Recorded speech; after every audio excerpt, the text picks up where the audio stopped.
এই প্রশ্নটি গুগল ইন্টারভিউতে জিজ্ঞাসা করা হয়েছিল। চলো দেখি তুমি সলভ করতে পারো কিনা। মনে করো 4জন মানুষ আছে, এ, বি, সি এবং ডি, যাদের একটি ব্রিজ পার হতে হবে। এখন ব্রিজটি পার হতে এ এর সময় লাগে 1 মিনিট, বি এর সময় লাগে 2 মিনিট, সি এর লাগে 5 মিনিট এবং ডি এর সময় লাগে 8 মিনিট।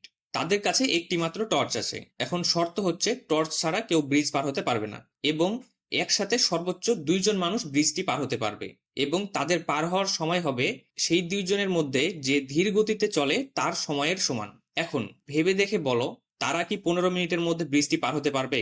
ভিডিওটি থামিয়ে একটু চিন্তা করো। তুমি যদি সমাধানটি বের করতে পারো তাহলে এক্ষুনি কমেন্টে জানিয়ে দাও। ঠিক আছে, চলো এবার সমাধানটি দেখা যাক। প্রথম ধাপ, যেখানে এ এবং বি একসাথে ব্রিজটি পার হয় এবং এ ফিরে আসে। এতে মোট সময় লাগে 3 মিনিট, 2 মিনিট যাওয়ার জন্য এবং 1 মিনিট ফেরার জন্য, এবং এক্ষেত্রে বি অন্য পাশে থাকে। দ্বিতীয় ধাপ, এবার সি এবং ডি একসাথে পার হয় এবং অন্য পাশে থাকা বি ফিরে আসে। এতে মোট সময় লাগে 10 মিনিট, 8 মিনিট যাওয়ার জন্য এবং 2 মিনিট ফেরার জন্য। এবার তৃতীয় এবং সর্বশেষ ধাপ, এখানে এ এবং বি আবার একসাথে পার হয়, যাতে টোটাল সময় লাগে 2 মিনিট। এভাবে সবাই অন্য পাশে পৌঁছে যাবে এবং পুরো কাজটি করতে সময় লাগবে প্রথম ধাপের 3 মিনিট, দ্বিতীয় ধাপের 10 মিনিট এবং তৃতীয় ধাপের 2 মিনিট, মোট 15 মিনিট। তুমি কি এটি সঠিকভাবে সমাধান করতে পেরেছিলে? কমেন্ট করে জানাও। আর এরকম আরো ভিডিও পেতে অবশ্যই চ্যানেলটিকে সাবস্ক্রাইব করে দাও।